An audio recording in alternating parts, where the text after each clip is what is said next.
नमस्कार खबरां ਦੇ ਇਸ ਬੁਲੇਟਿਨ ਦੇ ਵਿੱਚ ਤੁਹਾਡਾ ਸਵਾਗਤ ਹੈ। ਮੈਂ ਹਾਂ ਤਰਨਜੀਤ ਕੌਰ। ਪਹਿਲਾਂ ਪੇਸ਼ ਨੇ ਚੁਣਵੀਆਂ ਖਬਰਾਂ।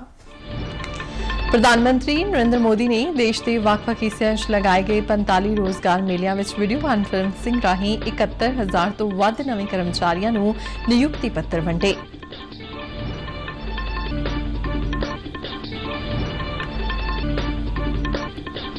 पंजाब विच रेल कोच फैक्ट्री कपूरथला विच केंद्रीय मंत्री हरदीप पुरी और लोकोमोटिव वर्क्स पटियाला विच केंद्रीय राज मंत्री सोम प्रकाश ने रोजगार मेले दौरान लाभपात्रियों को नियुक्ति पत्र सौंपे।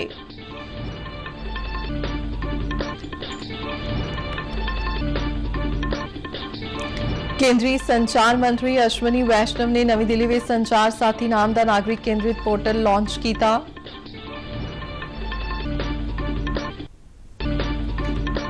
मुख्यमंत्री ने पटियाला का नवा बस स्टैंड जनता को समर्पित किया। लैफ्टिनेंट जनरल देवेंद्र शर्मा ने थल सेना की 25वीं कमांड के चीफ ऑफ स्टाफ का अहुदा संभालिया।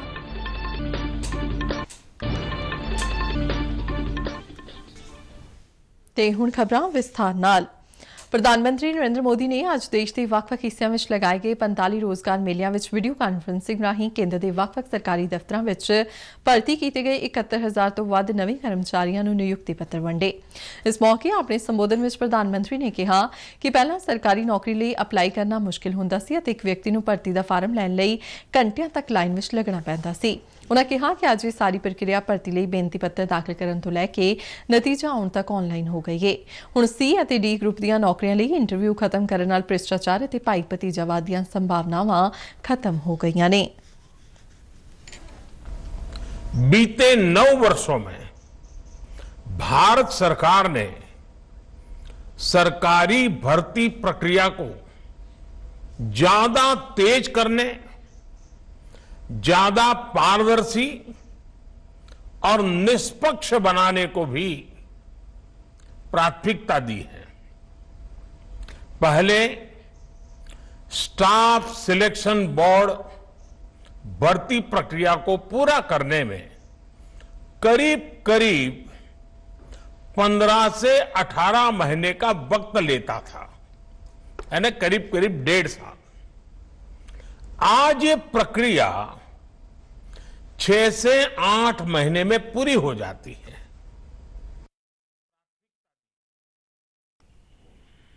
प्रधानमंत्री मोदी ने कहा कि रोजगार मेला नौजवानों के स्वै शक्तिकरण और राष्ट्रीय विकास में उन्होंने भागीदारी को मजबूत करने लिए सरकार का यतन है। उन्होंने कहा कि अजिहे रोजगार मेले नौजवानों प्रति सरकार की वचनबद्धता को दर्शाते हैं। रोजगार की नई संभावनाओं को केंद्र में रख करके सरकार की नीतियां तैयार की गई। आधुनिक इंफ्रास्ट्रक्चर का निर्माण हो, ग्रामीण क्षेत्रों का विकास हो या फिर जीवन से जुड़ी सुविधाओं का विस्तार हो, भारत सरकार की हर योजना, हर नीति युवाओं के लिए रोजगार के नए अवसर बना रही है। केंद्रीय परसोनल ते सिखलाई राज मंत्री जतिंदर सिंह ने कहा कि सरकार ने नौकरियां दे लखां मौके पैदा कीते ने अते अमृत काल विच नौकरी हासिल करके देश की सेवा करने वाले ये नौजवान बेहद किस्मत वाले ने। नवे शामिल किए गए नौजवानों को कर्मयोगी प्रारंभ राही अपने आप को सिखलाई देने का मौका भी मिलेगा, जो ਵੱਖ-ਵੱਖ सरकारी विभागों में सारियां नवीं नियुक्तियां लई एक ऑनलाइन ओरिएंटेशन कोर्स है। प्रधानमंत्री नरेंद्र मोदी ने पिछले साल 22 अक्तूबर को 10 लाख सरकारी नौकरियां देने का अभियान शुरू करके रोजगार मेले का पहला पड़ाव लॉन्च किया सी। पंजाब विच अज रेल कोच फैक्ट्री कपूरथला ते लोकोमोटिव वर्क्स पटियाला PLW विखे रोजगार मेलिਆਂ का आयोजन किया गया। केंद्रीय पेट्रोलियम ते कुदरती गैस ते मकान उसारी ते शहरी मामले मंत्री Hardeep Singh Puri rail coach factory विखे हुए रोजगार मेले के मुख मेहमान रहे, जबकि पटियाला विखे हुए रोजगार मेले के मुख मेहमान केंद्रीय वणज ते सनत राज मंत्री सोम प्रकाश रहे। रेल कोच फैक्ट्री कपूरथला विखे 190 नौजवानों को नियुक्ति पत्र दिते गए। एक रिपोर्ट। रेल कोच फैक्ट्री विखे आयोजित रोजगार मेले दौरान केंद्रीय पेट्रोलियम ते कुदरती गैस अते मकान उसारी ते शहरी मामले मंत्री हरदीप सिंह पुरी ने देश के ਵੱਖ-ਵੱਖ हिस्सों तो आए नौजवानों को नियुक्ति पत्र प्रदान किए। इस समागम का आयोजन संचार मंत्रालय तहत डाक महकमे वालों किया गया। पेंडू डाक सेवक, कमर्शियल कम टिकट क्लर्क, जूनियर क्लर्क कम टाइपिस्ट, जूनियर अकाउंट्स क्लर्क, सहायक सैक्शन अफसर, कर सहायक इंस्पैक्टर, नर्सिंग अधिकारी, प्रिंसीपल ਅਤੇ असिस्टेंट प्रोफैसर नौकरी हासिल करने वालिਆਂ ਵਿੱਚ शामिल ने। अपने संबोधन ਵਿੱਚ हरदीप सिंह पुरी ने कहा कि भारत सरकार नौजवानों ਨੂੰ रोजगार के मौके दे के उन्होंने सशक्तिकरण ਲਈ वचनबद्ध है ਅਤੇ देश का अर्थचारा अज लगातार मजबूत हो रहा है। जब मोदी जी ने दायित्व संभाला 2014 में 10वें स्थान पे थे हम दुनिया भर में, आज वहां 10वें स्थान से उठ के हम आके 5वें स्थान पे पहुंच गए। विकसित देश 100 साल आजादी के बाद तो हम बनेंगे। मुझे तो पूरा विश्वास है कि आप जैसे युवा और बाकी लोग जो अभी एम्प्लॉयमेंट मार्केट में आ रहे हैं, ये देश उनका होगा। डाक महकमे के पंजाब वैस्ट रीजन चंडीगढ़ के post master general Manisha Bansal ने नौजवानों को देश के विकास में अपना बनता योगदान देने की सलाह दी। उनके लिए यही संदेश है कि जिस तरह से हमारे प्रधानमंत्री जी पूरे लगन से, पूरे तन मन से, लगन से देश की, समाज की सेवा करते हैं, तो ये भी जिस भी विभाग में चयनित हुए हैं तो अपने विभाग की सेवा करें, पूरे समाज की सेवा करें और देश के उत्थान में अपना योगदान दें। नौकरी पाने वाले ये नौजवान कर्मयोगी प्रारंभ की मदद नाल ऑनलाइन कित्तामुखी कोर्स राही सिखलाई हासिल करनगे तां जो वो वख-वख महकमिਆਂ ਵਿੱਚ ਬਿਹਤਰ ਢੰਗ ਨਾਲ ਸੇਵਾਵਾਂ ਨਿਭਾਉਣ ਦੇ ਯੋਗ ਬਣ ਸਕਣ। ਇਸ ਮੌਕੇ ਰੇਲ ਕੋਚ ਫੈਕਟਰੀ ਕਪੂਰਥਲਾ ਦੇ ਜਨਰਲ ਮੈਨੇਜਰ आशीष अग्रवाल ਅਤੇ ਕਪੂਰਥਲਾ डाक डिवीजन के सुपरडेंट कैलाश चंद शर्मा समेत होर प्रतिनिधि हाजिर रहे। कैमरामैन अमर सिंह ते बलिंदर ठाकुर नाल शिशु शर्मा शांतल, दूरदर्शन समाचार कपूरथला। उधर पटियाला लोकोमोटिव वर्क्स PLW विखे आयोजित रोजगार मेले के मुख मेहमान केंद्रीय वणज ते सनत राज मंत्री सोम प्रकाश रहे। उन्होंने वख-वख महकमिਆਂ ਵਿੱਚ सेवावां निभाउण ਲਈ चुने गए नौजवानों ਨੂੰ नियुक्ति पत्र प्रदान किए। इस समागम ਵਿੱਚ कुल 193 नौजवानों ਨੂੰ नियुक्ति पत्र दिते गए।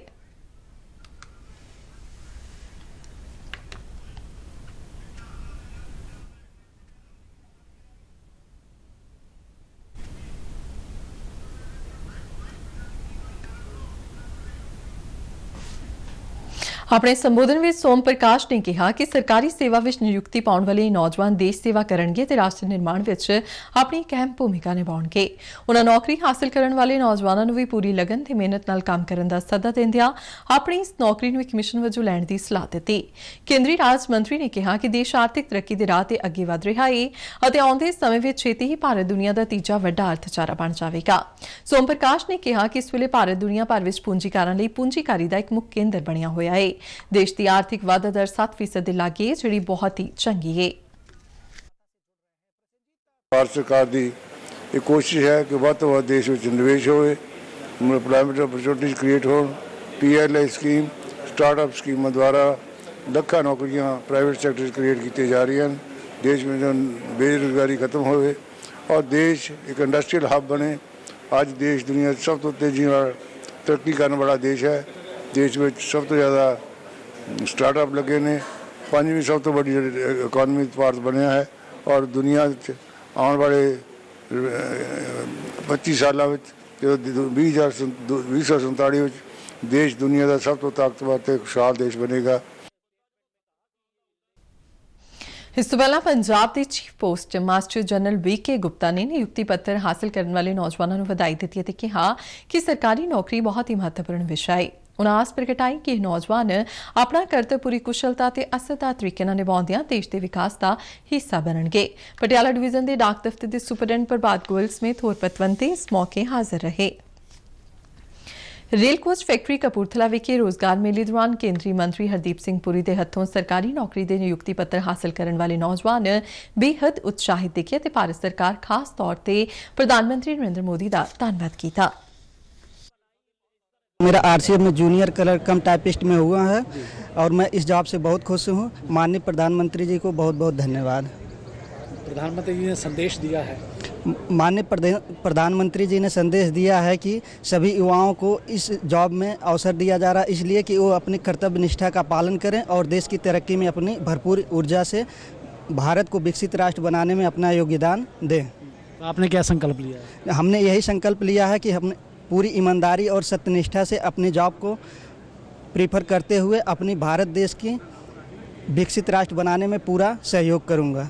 मेरी सिलेक्शन जूनियर क्लर्क कम टाइपिस्ट में हुई है, तो मैं भारत सरकार का बहुत आभारी हूँ कि मुझे रोज़गार दिया गया। पहले नौकरी के लिए बहुत लंबे टाइम तक का नियुक्ति की प्रक्रिया चलती रहती थी, अभी ऑनलाइन के माध्यम से बहुत जल्दी हो रही है। इसके लिए मैं भारत सरकार का धन्यवाद देता हूँ। मुझे एज अ GDS BPM की जॉब मिली है और कपूरथला डिवीज़न में से, और सेंट्रल गवर्नमेंट का मैं बहुत बहुत थैंक यू करती हूँ जिन्होंने। आपने सोचा था कि इतनी जल्दी आपको जॉब मिल जाएगी? नहीं, अभी तो मेरी 12th कंप्लीट ही हुई है। दिल से करूँगी और आगे प्रमोशन की भी सोचूंगी, तैयारी करूँगी, कोशिश करूँगी आगे अच्छा कर सकूँ। Thank you. मेरा यहाँ होशियारपुर डिवीज़न में BPM के पद पर गिगनोवाड़े में नियुक्त हुआ हूँ जी। मैं बड़ा खुश हूँ और मेरा परिवार भी बड़ा खुश है, और मेरा जो काम है वो पूरी सत्यनिष्ठा के साथ करूँगा, और अब यानी कि जो भारत के आगे ले जाने में अपना अहम योगदान दूँगा। धन्यवाद जी। जिस तरह से अब नौकरियां मिल रही हैं, क्या मानते हैं कि आसान हो गया सब कुछ जो है? हाँ सर, जो बच्चा पढ़ेगा, पढ़ के आगे आएगा, उसके लिए आसान है। पहले जो पर्ची खर्ची का काम चलता था वो अब नहीं है सर। जो पढ़ेगा वही बंदा आगे आएगा, उसके लिए नौकरी के लिए बहुत सारे रास्ते खुले हैं, तो हम मेहनत करके कोई भी नौकरी है वो हासिल कर सकते हैं। मैं इन्ना जल्दी नहीं सोचा सी कि मैंने इन्नी जल्दी नौकरी मिल जूगी, बट परमात्मा की मेहर नाल मैंने नौकरी मिल गई है, तो मैं इस विच पूरा लगन लगा के अपना काम करांगी। ਤੁਸੀਂ ਹੋਰ ਬੱਚਿਆਂ ਨੂੰ ਕੀ ਕਹੋਗੇ ਜਿਹੜੇ ਨੌਕਰੀ ਪਾਣਾ ਚਾਹੁੰਦੇ ਨੇ ਇਦਾਂ ਕਿ? ਸਰ ਉਹਨਾਂ ਨੂੰ ਆਹੀ ਕਹੂੰਗੀ ਮੈਂ ਕਿ ਵੱਧ ਤੋਂ ਵੱਧ ਮਿਹਨਤ ਕਰਨ, ਵਧੀਆ ਪੜ੍ਹਾਈ ਕਰਨ ਤੇ ਅੱਗੇ ਉਹ ਦੇਸ਼ ਲਈ ਵਧੀਆ ਕੰਮ ਕਰਨ। ਕੇਂਦਰੀ ਪੈਟਰੋਲੀਅਮ ਤੇ ਕੁਦਰਤੀ ਗੈਸ ਅਤੇ ਮਕਾਨ ਉਸਾਰੀ ਤੇ ਸ਼ਹਿਰੀ ਮਾਮਲੇ ਮੰਤਰੀ ਹਰਦੀਪ ਸਿੰਘ ਪੁਰੀ ਨੇ ਪੰਜਾਬ ਸਰਕਾਰ ਵੱਲੋਂ ਬਿਜਲੀ ਦੀਆਂ ਦਰਾਂ ਵਿੱਚ ਕੀਤੇ ਵਾਧੇ ਦੀ ਆਲੋਚਨਾ ਕੀਤੀ ਹੈ। ਰੇਲ ਕੋਚ ਫੈਕਟਰੀ ਕਪੂਰਥਲਾ ਵਿਖੇ ਅੱਜ ਇੱਕ ਸਮਾਗਮ ਤੋਂ ਬਾਅਦ ਪੱਤਰਕਾਰਾਂ ਨਾਲ ਗੱਲਬਾਤ ਕਰਦਿਆਂ ਉਨ੍ਹਾਂ ਕਿਹਾ ਕਿ ਸਰਕਾਰ ਦਾ ਇਹ ਫੈਸਲਾ ਗਲਤ ਹੈ।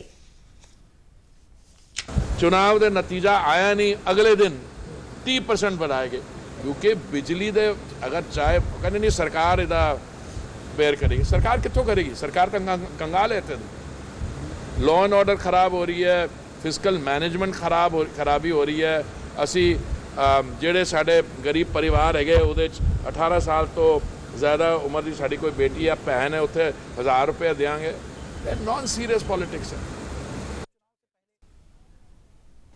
एक सवाल के जवाब में हरदीप सिंह पुरी ने कहा कि बुनियादी ढांचे के विकास लिए केंद्र सरकार ने वड्डी रकम रखी हुई है, पर पंजाब सरकार विकास संबंधी कोई भी तजवीज़ केंद्र नूं नहीं भेजती। इत्थे कोई भी मैं देखना पंजाब की तरफों कोई प्रपोजल ही नहीं आता, तो बड़ा आसान है प्रपोजल बनाना। तुसीं कहो कि असी इंफ्रास्ट्रक्चर प्रोजेक्ट वड्डा लगाना चाहते हैं, ये हमेशा रोना लैंदे ने कि वो जिस केंद्र ने किया, केंद्र ने वो नहीं किया। केंद्रीय संचार मंत्री अश्वनी वैष्णव ने नवी दिल्ली में एक नागरिक केंद्रित पोर्टल लॉन्च किया है, जिसका नाम है संचार साथी पोर्टल। यह पोर्टल जिहड़ा दूरसंचार विभाग की एक पहलकदमी है, नागरिकों नूं उन्हां दे नाम ते जारी किए गए मोबाइल कनैक्शनां नूं जानण, उन्हां वल्लों लोड़ विच लिआए जाण वाले कनैक्शनां नूं कट्टण अते गुम होए मोबाइल फोनां नूं ब्लॉक अते ट्रेस करन दी आग्या ते शक्ति प्रदान करदा है। इस मौके बोलदिआं केंद्रीय मंत्री ने कहा कि मोबाइल खपतकारां नूं धोखाधड़ी दीआं सरगर्मियां तो सुरक्षित करन लई इस पोर्टल विच 3 महत्वपूर्ण मॉड्यूल शामिल किए गए ने। 9 वर्षों में टेलीकॉम में बहुत बड़े बड़े सुधार किए गए। एक सीरीज ऑफ रिफॉर्म्स हुए। उन रिफॉर्म्स के कारण आज टेलीकॉम इंडस्ट्री एक robust, healthy, investment oriented, innovation oriented industry की तरह उभरी है। आज बहुत खुशी है आपके सामने कि माननीय प्रधानमंत्री जी के सेफ कस्टमर, यूजर्स की सेफ्टी, कस्टमर्स की सेफ्टी, टेलीकॉम यूजर्स का किसी तरीके से कोई फ्रॉड से पाला पड़ता है उसको कंट्रोल करना, तो सेफ्टी ऑफ यूजर्स के पॉइंट ऑफ व्यू से आज 3 रिफॉर्म्स आप सबके सामने रखे जा रहे हैं। तीनों के तीनों रिफॉर्म्स बहुत ही इंपॉर्टेंट है। और यूजर सेफ्टी आपके सामने जब हमने टेलीकॉम बिल पेश किया था उसका फर्स्ट ड्राफ्ट, तब भी आपको हमने कहा था कि प्रधानमंत्री जी का स्पष्ट विजन है, यूजर सेफ्टी पे बहुत ज्यादा ध्यान देना है। केंद्रीय मंत्री डॉक्टर जितेंद्र सिंह भलके नवी दिल्ली विखे 8वीं ऑल इंडिया पेंशन अदालत का उद्घाटन करेंगे, जिस विच पुराने मामलों पर विचार करके उन्हां दे निपटारे का यतन किया जाएगा। पेंशन अदालत में वीडियो कॉन्फ्रेंसिंग राही ਵੱਖ-ਵੱਖ ਥਾਵਾਂ ਤੇ जोड़िया जाएगा, जिस राही देश भर के ਵੱਖ-ਵੱਖ मंत्रालयों ਜਾਂ विभागों ਵੱਲੋਂ भी गुंझलदार मामलों ਨੂੰ ਲੈ ਕੇ पेंशन अदालतां लगाईਆਂ ਜਾਣਗੀਆਂ। ਹੁਣ तक 7 ऑल इंडिया पेंशन अदालतां लगाईਆਂ जा चुकियां ने, जिन्हां विच 24,218 केस लए गए ने ਅਤੇ 17,235 ਦਾ ਨਿਪਟਾਰਾ ਕੀਤਾ ਜਾ ਚੁੱਕਾ ਹੈ। ਕੇਂਦਰੀ ਮੰਤਰੀ ਵੱਲੋਂ ਭਲਕੇ ਨਵੀਂ ਦਿੱਲੀ ਵਿੱਚ 50ਵੀਂ ਪ੍ਰੀ ਰਿਟਾਇਰਮੈਂਟ ਕਾਉਂਸਲਿੰਗ ਵਰਕਸ਼ਾਪ ਦੀ ਵੀ ਪ੍ਰਧਾਨਗੀ ਕੀਤੀ ਜਾਵੇਗੀ। मुंबई में भारत की G20 की प्रधानगी हेठ तीजी एनर्जी ट्रांजिशन वर्किंग ग्रुप की मीटिंग चल रही है। भारत की प्रधानगी हेठ 6 तरजीही खेत्रों में तकनोलॉजी खेतर नाल संबंधित ऊर्जा परिवर्तन, ऊर्जा सुरक्षा ते विभिन्न सप्लाई चेनां, ऊर्जा कुशलता, सनअती कार्बन निकासी घट करना ते जिम्मेवार नाल ऊर्जा खपत भविख लई ईंधन आदि शामिल ने। भारत के G20 शेरपा अमिताभ कांत ने मुंबई में भारत की G20 प्रेजिडेंसी अधीन ऊर्जा परिवर्तन कार्य समूह की मीटिंग के दूजे दिन कौमांतरी गोष्ठी में संबोधन किया, जिसका विषय सी छोटे modular reactors for the transition to clean energy. Video conferencing राही सैशन में संबोधन करदे अमिताभ कांत ने कहा कि परमाणु ऊर्जा पौण पानी की तब्दीली नाल जुड़ियां चुनौतियां का सामना करने में मददगार होवेगी। मुख्यमंत्री भगवंत मान ने पटियाला के नवे बस अड्डे का उद्घाटन किया। इस मौके बोलदे उन्होंने कहा कि इस बस अड्डे के 45 काउंटर बनाए गए हैं और बस अड्डे से एक दिन में तकरीबन 1,500 बसां जाणगियां। उन्होंने दस्सिया कि एक आधुनिक बस स्टैंड है तो सूबे में होरनां जिलियां लई यह बस स्टैंड रोल मॉडल साबित होवेगा। मुख्यमंत्री ने कहा कि पंजाब विच लोकां नूं ट्रैफिक जाम की मुश्किल तो हल करवाउण लई कई उपराले कीते जा रहे हैं। भारतीय जनता पार्टी के कौमी जनरल सकत्तर तरन चुग ने केंद्र सरकार के पेंडू विकास मंत्रालय वालों जारी फंडां की पंजाब सरकार वालों की जा रही होरनां कारजां लई वरतों की निखेधी की है। उन्होंने कहा कि यह फंड सूबे के पिंडां के विकास लई ही खर्च किए यूसी जारी करना चाहिए। यह आरडीएफ का पैसा दूजे मदां च ना लैके जान और केंद्र सरकार का स्पष्ट कहना कि आरडीएफ का पैसा केवल रूरल डिवेलपमेंट के अंदर खर्च होना चाहिए। पिंड की फिरनी बनन ते, पिंड के चबच्चे बनन ते, पिंड दी सड़कां पक्कियां करन ते, पेंडू विकास से। लेकिन हैरानगी की गल है कि केंद्र तो जो आरडीएफ का पैसा आ रहा है वो स्टेट सरकार आम आदमी पार्टी की सरकार दूजे मदां 'च खर्च कर रही है और जो उसका हिसाब मंगया जा रहा है तो वो यूसी देने की बजाय उसकी जिम्मेवारी लैन की बजाय झूठे आरोप लगा रहे। ਲੈਫਟੀਨੈਂਟ ਜਨਰਲ ਦੇਵਿੰਦਰ ਸ਼ਰਮਾ ਨੇ ਚੀਫ ਆਫ ਸਟਾਫ ਹੈੱਡਕੁਆਰਟਰ ਪੱਛਮੀ ਕਮਾਂਡ ਵਜੋਂ ਅਹੁਦਾ ਸੰਭਾਲ ਲਿਆ ਹੈ। ਜਨਰਲ ਸ਼ਰਮਾ ਨੇ ਅਹੁਦਾ ਸੰਭਾਲਣ ਮਗਰੋਂ ਵੀਰ ਸਮ੍ਰਿਤੀ ਵਾਰ ਮੈਮੋਰੀਅਲ ਤੇ ਫੁੱਲ ਚੜਾ ਕੇ ਪੱਛਮੀ ਕਮਾਂਡ ਦੇ ਨਾਇਕਾਂ ਨੂੰ ਸ਼ਰਧਾਂਜਲੀ ਭੇਂਟ ਕੀਤੀ। General Devinder Sharma national defence academy ਅਤੇ ਇੰਡੀਅਨ ਮਿਲਟਰੀ ਅਕੈਡਮੀ ਦੇ ਸਾਬਕਾ ਵਿਦਿਆਰਥੀ ਨੇ। 3 ਦਹਾਕਿਆਂ ਤੋਂ ਵੱਧ ਦੀ ਇੱਕ ਸ਼ਾਨਦਾਰ ਫੌਜੀ ਕੈਰੀਅਰ ਦੌਰਾਨ ਜਨਰਲ ਵੱਖ-ਵੱਖ ਅਤੇ ਅਹਿਮ ਨਿਯੁਕਤੀਆਂ ਤੇ ਤਾਇਨਾਤ ਰਹੇ ਨੇ, ਜਿਨ੍ਹਾਂ ਵਿੱਚ ਉਹਨਾਂ ਪੱਛਮੀ ਕਮਾਂਡ ਵਿੱਚ ਇੱਕ ਆਰਮਡ ਰੈਜੀਮੈਂਟ, ਇੱਕ ਆਰਮਡ ਬ੍ਰਿਗੇਡ, ਇੱਕ ਇਨਫੈਂਟਰੀ ਡਿਵੀਜ਼ਨ ਅਤੇ ਇੱਕ ਕੋਰ ਦੀ ਕਮਾਂਡ ਸੰਭਾਲੀ ਹੈ। ਉਹ ਭੂਟਾਨ ਵਿੱਚ ਵਕਾਰੀ ਭਾਰਤੀ ਮਿਲਟਰੀ ਟ੍ਰੇਨਿੰਗ ਕੋਰ ਦੇ ਮੈਂਬਰ ਵਜੋਂ ਅਤੇ ਪੱਛਮੀ ਅਫਰੀਕਾ ਵਿੱਚ ਸੰਯੁਕਤ ਰਾਸ਼ਟਰੀ ਮਿਸ਼ਨ ਵਿੱਚ ਵੀ ਅਹਿਮ ਅਹੁਦਿਆਂ ਤੇ ਰਹਿ ਚੁੱਕੇ ਨੇ। ਜਨਰਲ ਨੂੰ ਸ਼ਲਾਘਾਯੋਗ ਸੇਵਾਵਾਂ ਲਈ ਵੱਖ-ਵੱਖ ਬਹਾਦਰੀ ਪੁਰਸਕਾਰ ਪ੍ਰਦਾਨ ਕੀਤੇ ਗਏ ਨੇ, ਜਿਸ ਵਿੱਚ ਵਿਲੱਖਣ ਸੇਵਾ ਲਈ ਸੇਵਾ ਮੈਡਲ ਅਤੇ ਵਿਸ਼ਿਸ਼ਟ ਸੇਵਾ ਮੈਡਲ ਸ਼ਾਮਲ ਨੇ। ਇਸ ਤੋਂ ਇਲਾਵਾ ਉਹਨਾਂ ਨੂੰ ਸੰਯੁਕਤ ਰਾਸ਼ਟਰ ਸੈਨਾ ਦੇ ਕਮਾਂਡਰ ਦੇ ਪ੍ਰਸ਼ੰਸਾ ਪੱਤਰ ਨਾਲ ਵੀ ਨਿਵਾਜਿਆ ਗਿਆ ਹੈ। ਇਸ ਦੌਰਾਨ ਲੈਫਟੀਨੈਂਟ ਜਨਰਲ ਦੇਵਿੰਦਰ ਸ਼ਰਮਾ ਨੇ ਕੱਲ੍ਹ ਵਜਰਾ ਕੋਰ ਦੀ ਕਮਾਨ lieutenant general Vijay B Nair ਦੇ ਹਵਾਲੇ ਕਰ ਦਿੱਤੀ।